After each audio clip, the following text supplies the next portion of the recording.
Good evening. It is time for today's tax talk. I'm your host. I'm attorney Stephen Leahy. We're going to talk about executive orders, but today is Tuesday, Crypto Tuesday, January 26th, the year of our Lord 2022. As I mentioned, we're going to talk about executive orders, and as it comes to cryptocurrency, right? Whenever the United States government gets involved, we better watch out. So anyway, that's what we're going to talk about today. Won't you join us?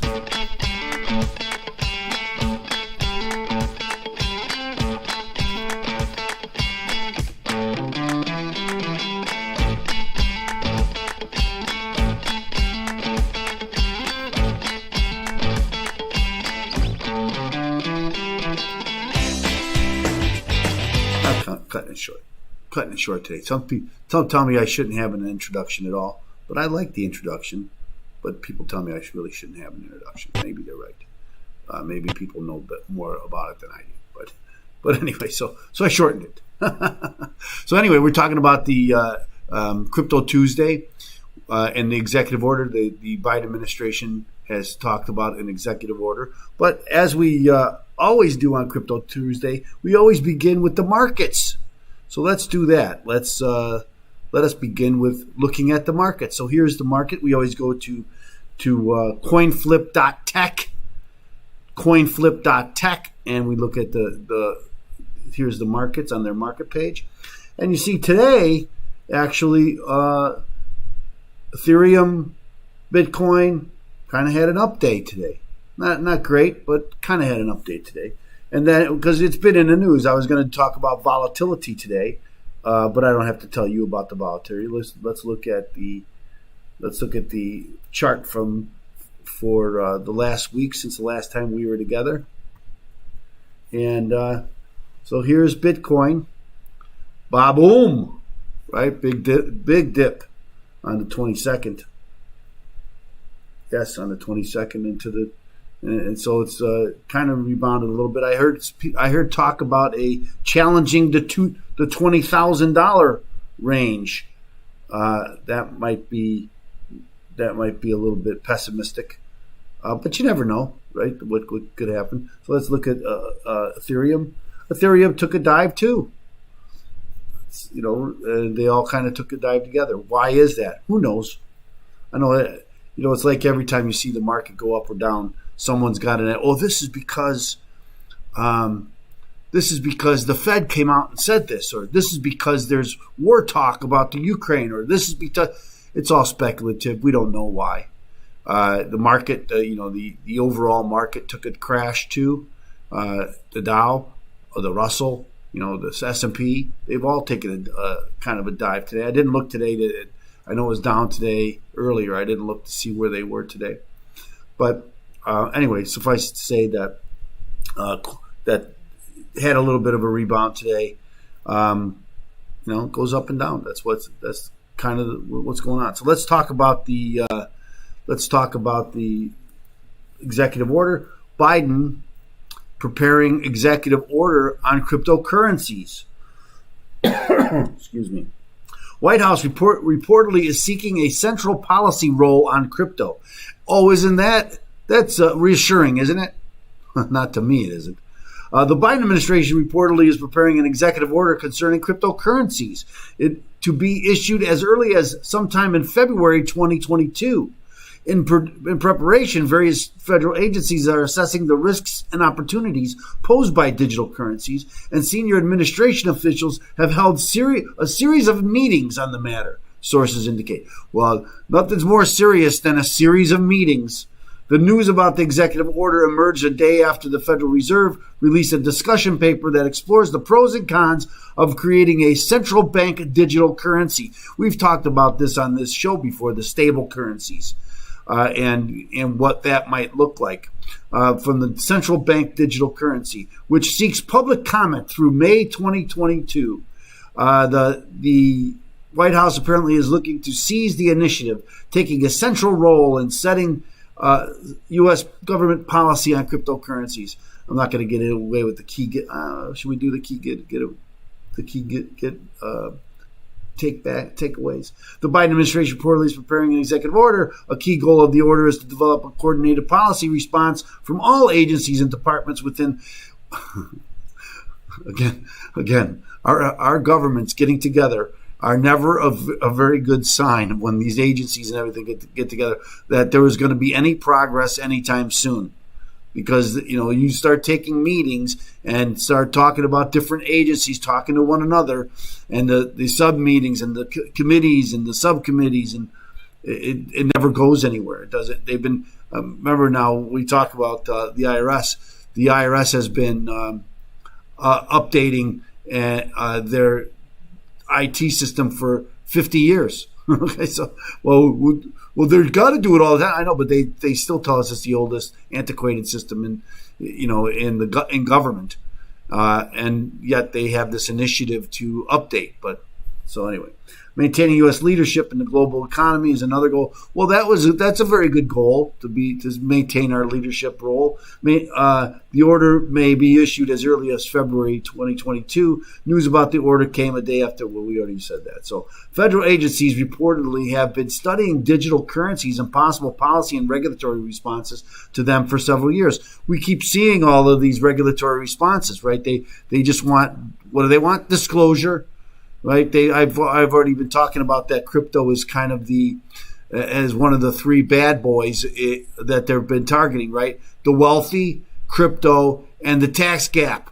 These are the three things they've really been focusing on to try to tell us how they have to invade our privacies in order to pay, bring down the tax gap. It's an evil thing because people aren't paying their fair share, and we wouldn't want that. We want people to pay their fair share.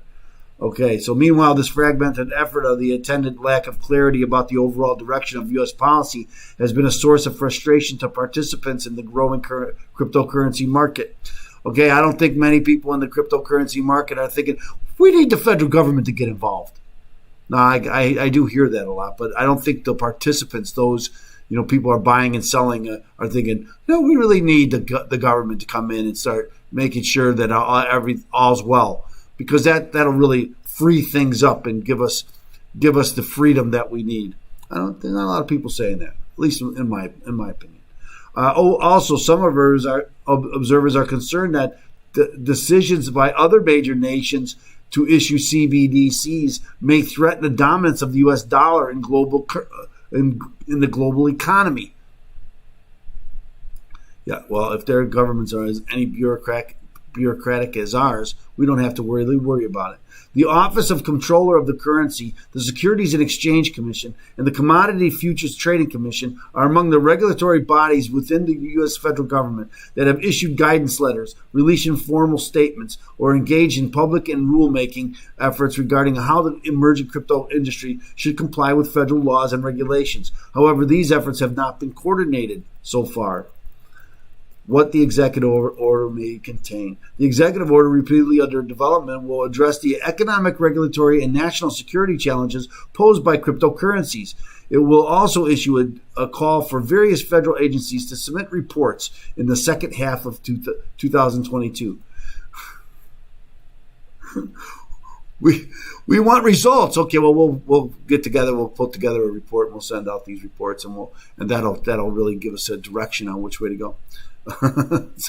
So that's what all governments call action. We're going to come up with a report, tell you what's going on, what we found after we spend tons of money to figure out what's going on, which we all should know to read the paper. That's why this show, cryptocurrency, we talk about cryptocurrencies. Okay.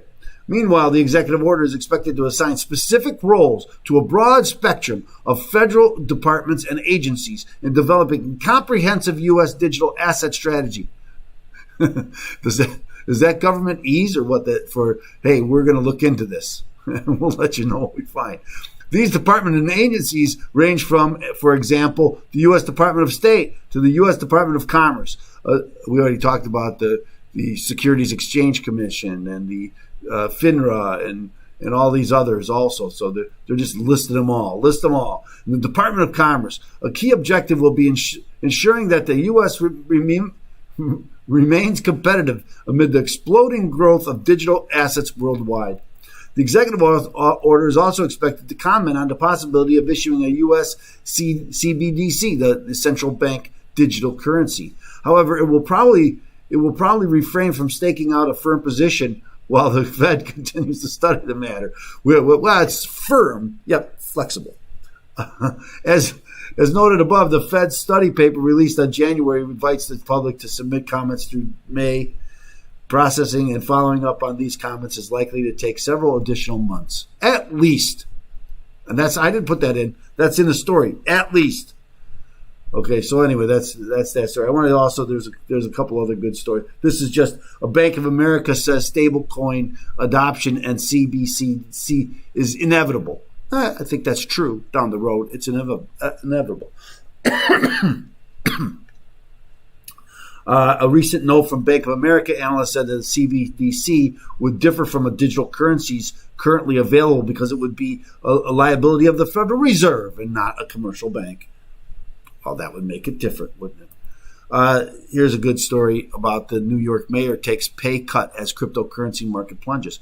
So I don't know why they get this, that he's going to take a pay cut. Unless his paycheck came out, I would guess that when he takes the crypto, because remember some months ago he wanted to show that New York was leading the way in cryptocurrencies and it should be the next cryptocurrency market. He decided to take his first 3 paychecks in cryptocurrency, and I don't know when he got his paycheck. Obviously, if he got the paycheck, saw the big dive on the 22nd. If he took the paycheck on the 20th.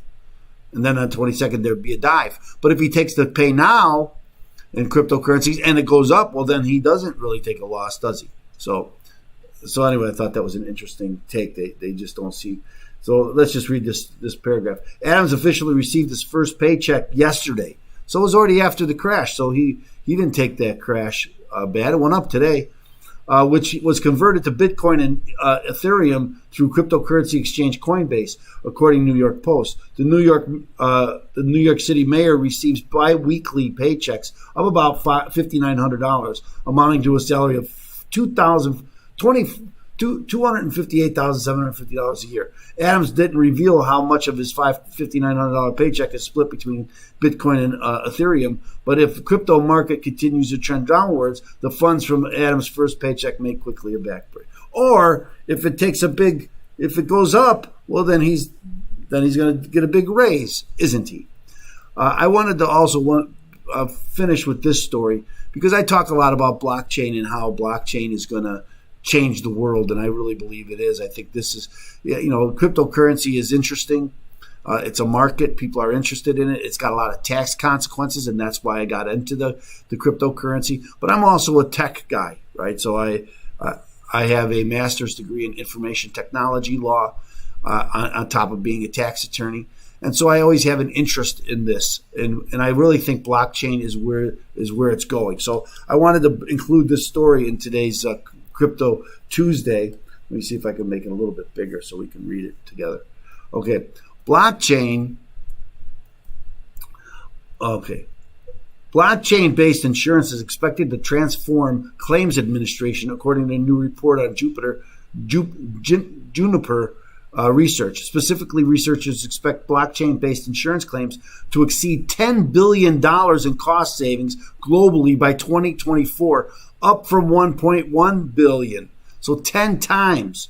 The report in just a couple of years. The report entitled Blockchain in Financial Services, Key Opportunities, Vendor Strategies, and Market Forecasts says that the insurance industry should see cost savings from blockchain use across all processes. This is particularly true for insurance-heavy markets such as the U.S., which Juniper research predicts will see sky-high rises in total cost savings through blockchain use for premium issuance and management between 2021 and 2024, representing more than half of a total cost savings globally. Researchers suggest that health insurance as a key area for saving due to the resource-intensive nature of the sector and the ability for blockchain to replace inefficient processes. The The report suggests the U.S. as a big market for health insurance will see a number of claims processed via blockchain to jump from 2 million to 24 million. So again, 10 times.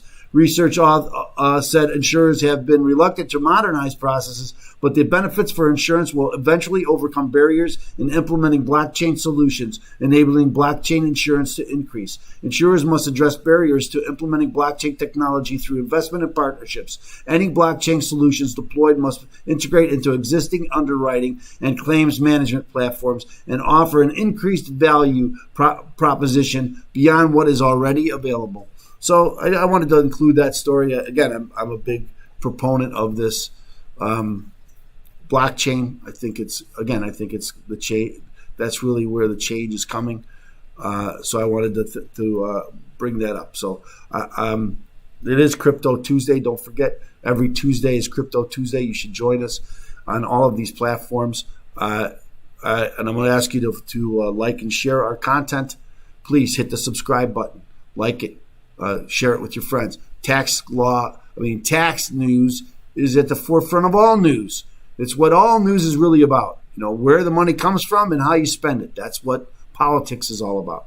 And so, I'd ask you to share, like, and share so we can get the word out. I'm going to add one more thing, and that's I always tell you about if you're fighting the IRS, how to start. Where do you begin? You begin with a copy of my book. Don't deal with your IRS problem today. Deal with your IRS problem today. Go to freeirsbook.com.